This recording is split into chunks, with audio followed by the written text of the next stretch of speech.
Well, this lonely figure is a man who has promised and is beginning to deliver, and when you consider what he was capable of in terms of so close to Haile Gelabuselassie's world record, he was only 4 seconds out in September, on the 18th of September. 44.27 he ran, and on that first mile in 5:12, where he was so far inside 45 minutes.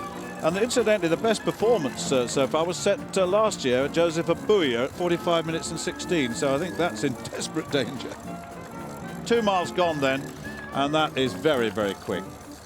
But these three beginning to ease away now, Stuart, and this is decisive. And as they go through 6 miles there, and what, about 31.55, give or take a few seconds, I think the Brits are struggling now. Well, it looks as though Charlotte is really making an effort to come back and link up with the leading three, and Serti is behind her, and then Baros. Freya Murray looks as though she's been dropped right off the box back, so is Lewandowska, but certainly the leading three. Now Murgia in the green, Jeratic, the taller of the two Kenyans, Jeratic now on the right of your shot, and followed by the diminutive Doris Changyewo. So just catching up with the men. 5 kilometres. Coman, Karui, Thompson, Lemoncello is up there as well, and Cragg and Mellor. And so Andy Mellor, Lemoncello, the former steeplechaser, now moved to marathon. Well, Stuart, that time 13:48 5,000 really puts them on schedule for about 45 minutes flat. Coman here on 45 minutes flat. 13:48. He's gone through 4 miles in 17:46 with a 4:35. So he has slowed a bit, and he's beginning to suffer now. He, in fact, are just looking. Our computers are telling us he went through 5K in 13:42, but either way, he's slowing a little bit through this middle section. And look at that brow, it's furrowed. And I wonder if he's thinking, what was I thinking of? I wonder if he's getting any feedback, in fact, of what he ran for that first mile, because if he did, it might be playing on his mind. Perhaps it's better if he stays in the dark. But now Murgia begins to stride out again. She's a lovely looking runner. Once she really opens up and starts striding out, it's quite majestic, her style, and that single file, 1, 2, 3, with the Ethiopian ahead of the two Kenyans. And this is where Charlotte Purdue needs to focus, keep chasing there and aiming for Jeratic in third place, the tall figure in the red in the background there. But Murgia here, I think, has actually said now, enough is enough.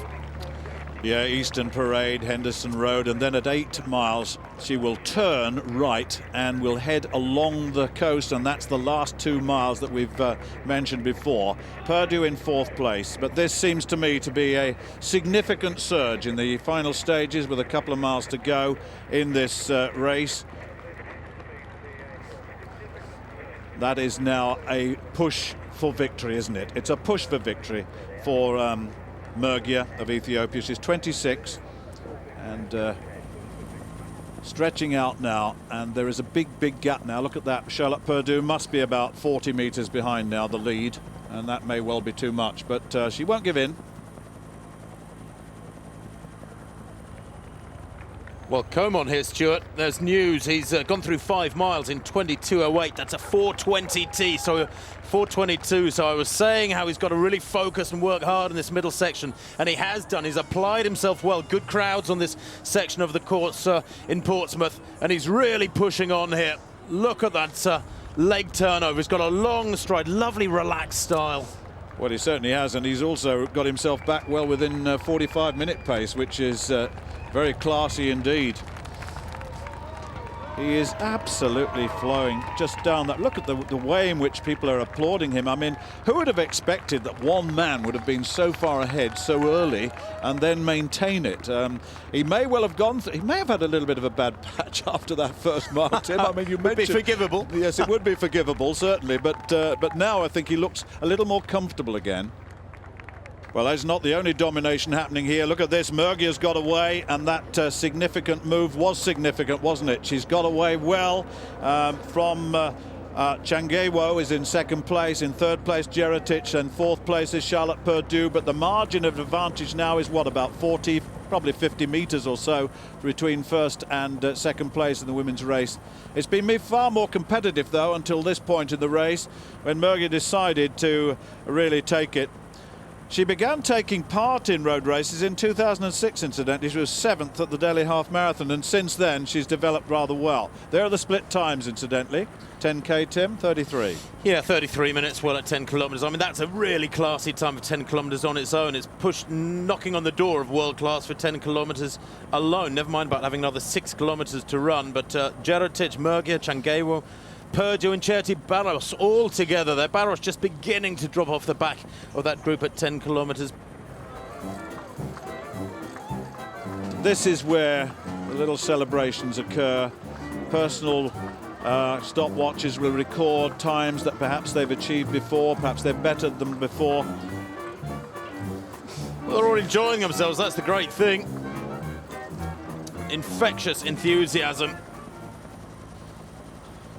Well, the sight along the sea, as the waves beat up there, give you some indication that there is a breeze. It's more than a breeze. Look at the flags on the side, very blustery, those white flags. Look how strong the wind is there, and against the athletes as they come in on that last 2 miles down, as I said, the Eastway Esplanade and then onto South Sea Esplanade. And she'll have to lean forward into this wind and really work hard. And this will be a telling part of the race. Look at this. Stewart, she went through 8 miles in 42.10. The 8th mile for Murgia, 5:09, the fastest of the race so far, just before making that right-hand turn. So she's built up a big lead with a very, very quick 8th mile. That's the damage she's done. You can see back there too, I think it's Jeritic in 2nd place. She's got a lead. Oh, Purdue has moved into 2nd place. That's great to see. She's caught that tall figure of Jeritic, and they're battling for 2nd and 3rd. What, about 100 metres down? Well, I'm just wondering where Changewo is. I would have thought Changewo would probably have been ahead of Purdue at this point. Purdue's probably taken Jeritic, but let's look. There's Changewo. Yeah, Changewo is in 2nd place. Yeah. And there she is, the slighter figure. So she was missing for a while there, but I thought she might be there. She was running quite well, so one would expect her to be there behind Murgia. But looking again at Comont, well, the word impressive isn't quite enough, really, on this day. 7 miles in 31.31, and the split to 7 miles, 4:37. So his 6th mile was slow, his 7th mile has been slow, and in about a mile's time, he's going to have to take that right-hand turn onto Eastway Esplanade, and he'll be heading into the wind himself. Victory is assured for Aselofech Murgia. Very, very experienced athlete, a 67-minute half marathon runner from February last year. Failed to finish the World Championships in Daegu, some 6 weeks or so ago, 6 or 7 weeks or so ago in the marathon. But, well, she's better for it in this sort of race. And as she takes that final turn now into the finish straight, Aselofech of Murgia of Ethiopia is going to win very, very comfortably indeed. The time is going to be, I think, inside 53 minutes. But on this day, with the tactical first half they raced, Stuart, it was never going to be very quick at the finish line. No, she's won this very well, hasn't she? Tactically perfect, just along with the pack until she wanted to move ahead. It was Jeritic who made the move, and then the response came from Murgia. Well, the line beckons then for Aselofech Murgia of Ethiopia. The 26-year-old will be the winner of the Bupa Great South Run in 2011. The road behind her is clear. It's been a totally dominant run over these last 3 miles. She toyed with the field, and she wins the race comfortably here in 52.55 unofficially. And the road behind her, as I said, completely clear. She'll glance back now and see that empty road. She's worked hard, though. That 8th mile was very, very sharp, the acceleration. Then those hard last 2 miles. And here's the battle for the minor places. It is coming through in 2nd place is Changewo, Doris Changewo. Had a great personal best over 10 kilometres back in April, 31.26. Well, this has been a far more tactical affair. It hasn't been hard and flat out from the gun, but she is going to be 2nd, albeit outside 53.5 minutes. Behind her, the battle royal goes on between Jeritic and Purdue, but 2nd is Kenya's Doris Changewo there in 53.35 unofficially. And it looks like Charlotte Purdue will just miss out on 3rd place to Irene Jeritic there. No shame in that. Jeritic there, 53.44 unofficially, in Purdue just a click behind. Very, very good 10-mile debut from the youngster. It's now really about just surviving this last mile for Comont here, rather than pushing on for a particularly quick time. 10 miles, very unforgiving distance, particularly in conditions like this where the wind is going to play its part, and he is suffering now, and as you say, he's going to finish, I think, well outside that course record from last year. The wind, if anything, appears to have picked up perhaps over the last half hour or so, and it's as tough for him as it is for Mergia. Well, certainly Leonard Coman of Kenya, the 23-year-old, the world record holder for 10 kilometers and 15 kilometers on the road, and ran 44:27 recently. Went out on a most ambitious first mile of 4 minutes and 12 seconds, and the rest of the race has been erratic in every sense of the word, dropping from 4:12 to 4:54 on the last mile, the 9th mile. And it has been very tough indeed, and you can see the clock ticking down. 45:16 is the course record. Of course he was inside world record schedule early on, but he was always going to pay for the erratic way in which he ran the race. He's outside of the course record now as he comes into the final stages of this 10-mile run. Yes, a young man who's still very much on the learning curve, I think, Stuart. It's interesting, isn't it? Has world records to his name at 10,000 and 10 kilometres and 15 kilometres, but my word, has he got it wrong today in spectacular fashion. I'd love to hear the conversation between his coach and him after the race. Well, here he comes then, Leonard Coman of Kenya, who set off on his own timed run pretty well from the start. He decided he was going to go for the record, ran it in an extraordinary way, and is way outside of the time which he achieved. In fact, Mo Farah at 46:25, it's only just going to be a little bit quicker than that. Mo Farah in 2009. But much to celebrate. He is the winner of this Bupa Great South Run. There's no question about that. Leonard Coman of Kenya has won it. He won it in a very strange way. I just wonder, here is Abel Kirui of Kenya. Won the World Championship Marathon in 2009, went to Dago and defended his title and defended it well. And he's now, I think, the 10th fastest marathon runner of all time. He's in second place.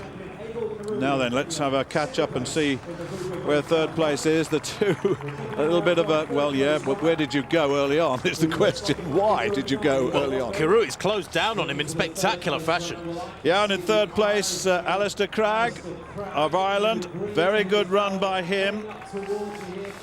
He said that he wanted to perform well here as his marathon training was going well, and that, in fact, he's done.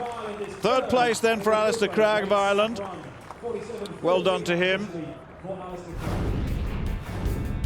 Let's just give you an update on the result of that. Leonard Coman, 46:18. Kirui, the world marathon champion, 46:40 in second. Alistair Cragg third. Chris Thompson fourth. Then Limoncello and Borodani in sixth place. They're the top six. There's Mergia's time, 52:55. Doris Changyewo of Kenya, 53:34. Jeretich, 53:43, just ahead of Charlotte Purdue in her first 10-mile race, 53:45.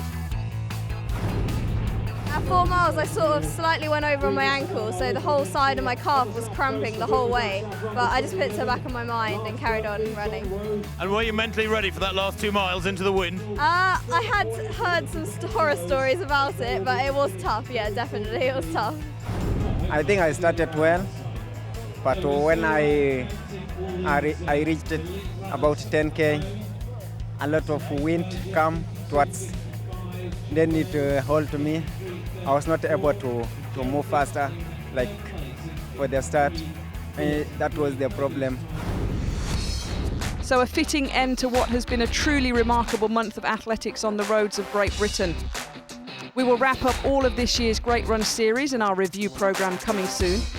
But don't forget to keep up to date on our website, greatrun.org. But for now, from everyone in Portsmouth, it's goodbye.